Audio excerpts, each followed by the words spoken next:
According to Politico, a thing, Hillary Clinton aims to run out the clock with 75 days until Election Day. When you look at where she is now in the context of a campaign, that's like a quarterback taking a knee at the start of the fourth quarter. So rather than persuasively dispel accusations of cronyism, she puts a closed early sign on the front of the shop and hides in a crawl space under the stairs. The campaign slogan is, "I'm with her," but it should be, "Where'd she go?" She's less visible than Pluto, on the run longer than Whitey Bulger. Even Waldo is wondering where in the world she is. Here's why Hillary's in hiding. She's counting on Trump to continue being Trump between now and then, while Trump counts on her scandals to explode.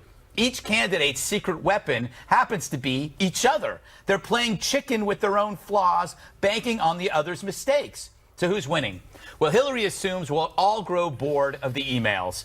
After all, with emails, there's no tape, there's no visual. But Trump, he's a walking spectacle, the opposite of boring. His deeds always hijack the spotlight.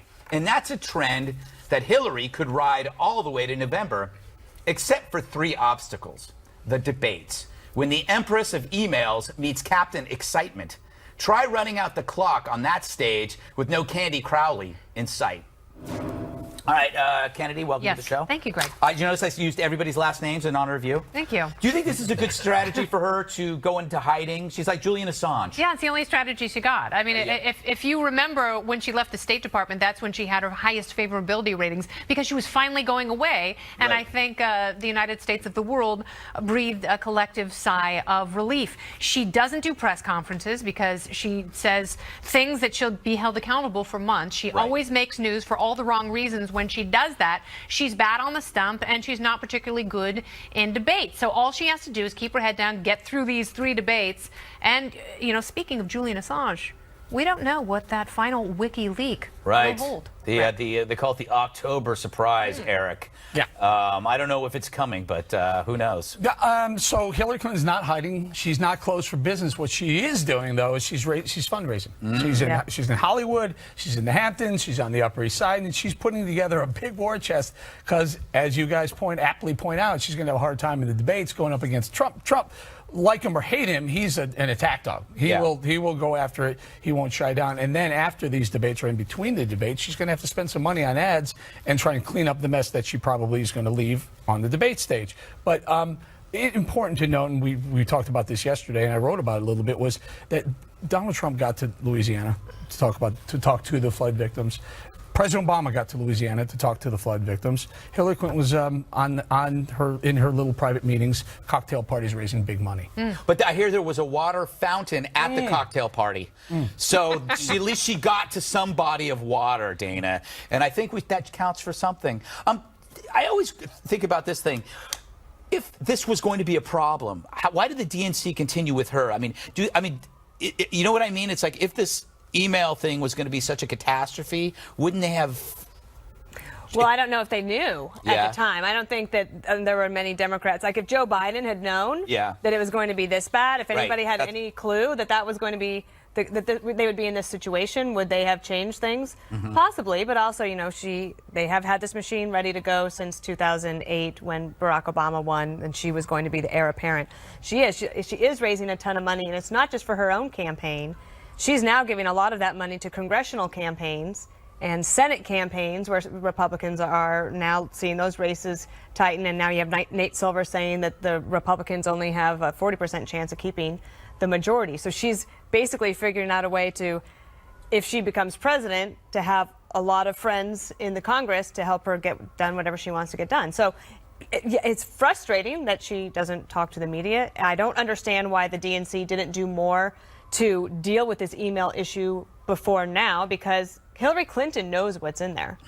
Or maybe she doesn't. I mean, maybe she doesn't remember. I don't know. But they could have done a lot more to probably create some sort of bulwark against it. I keep hearing sirens. I know, it's They're distracting. coming for you. I don't know. I hear that, and I think that I'm in trouble. I didn't do anything. It's a reflex. Juan, okay. Do you think that this is going to work? I mean, the fact she's counting on us being bored silly by the emails. Right. And you are too, aren't you? I am. Yes. Yeah. But I mean, you know, Trump throws a lot of stuff out there. I mean, Eric's right. You know, Trump's exciting, Mr. Excitement. By the way, he's going to get smashed. We'll see. I heard that in the primaries. No. Oh, in the primaries. But wait, 17 candidates are so smart they're going to take him apart. But how is he going to get smashed? Smarter. How is he going to get smashed by her? Because she'll ask about his hands.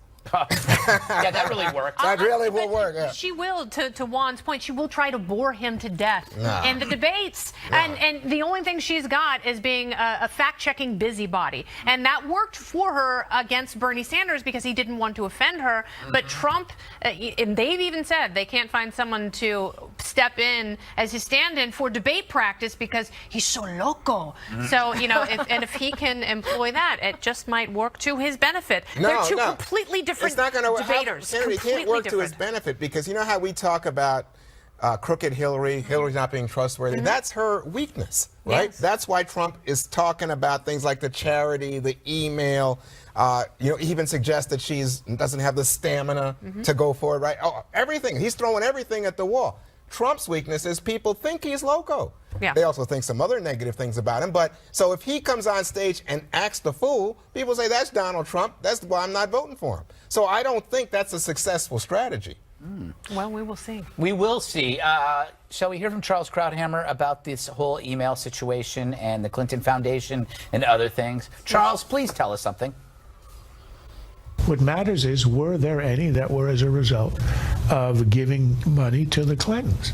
The answer is yes, and that is in itself damning. It may not be illegal, but it's damning. The point of giving money is to get access.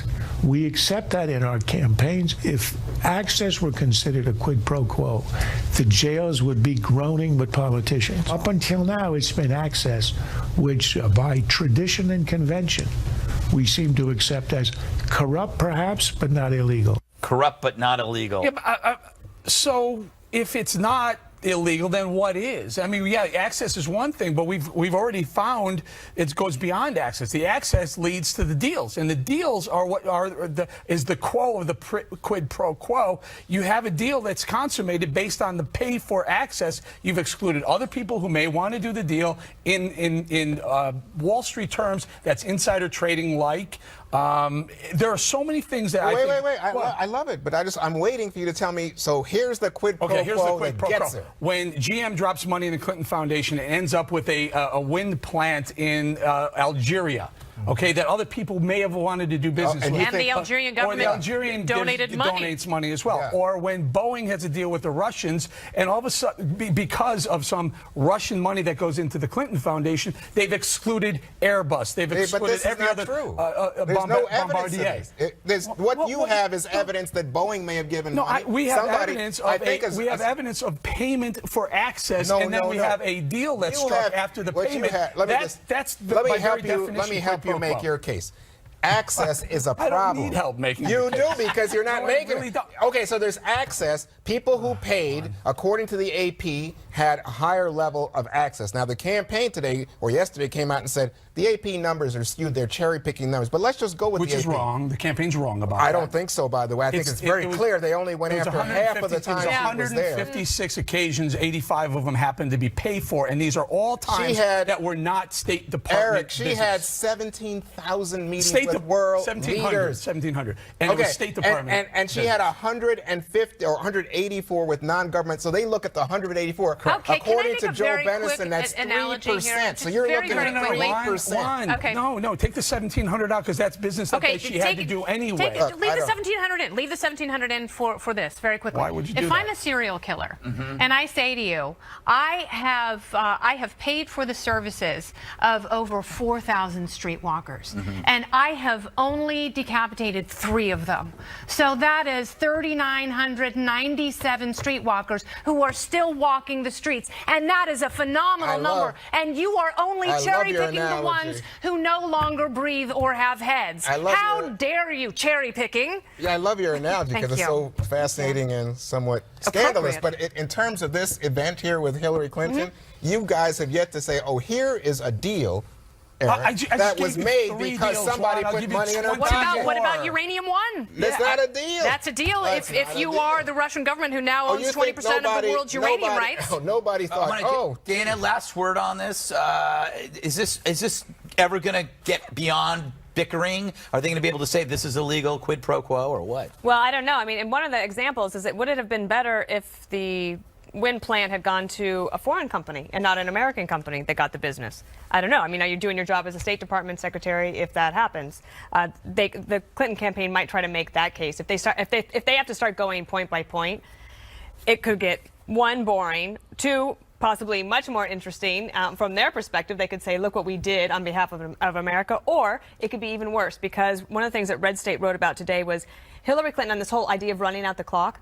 It really is pretty gross what they were doing. The AP and others, Judicial Watch, had asked for her schedule way back in April, and the Hillary Clinton people had said, AP it is asked for just it so 3 difficult. years ago. 3 years ago, AP. 3 years, and they said, oh, it is just so difficult to do it, and she slow-walked it to this point because she knew that this problem of this question of who she met with, if there was a connection with the Clinton Foundation, was going to come out. She tried to get it past the election, but now it's coming home to roost right in the sweet spot the last 70 days. So that's the problem, which is that the optics, that's too a political term, but the appearance of impropriety, given the fact that people already have some high level of distrust and that her opponents are so critical of her, it's opened up a nightmare for her. And from my perspective, I think it is. I think the Boston Globe is right to say they should shut down that foundation. Why? Why? Because it opens up the door to the kind of questions you're asking. If it's questionable now, why wasn't it questionable 2009 to 13 when she was Secretary of State? I agree with you. I think it was questionable all along. But I'm saying there's no evidence that there's actual law breaking or impropriety. So why shut it down? Shut it down because you know what? The appearance is so bad. I have to shut this down, and because we're going to be talking about this for a long time, so we might as well save some of the powder. Anyway.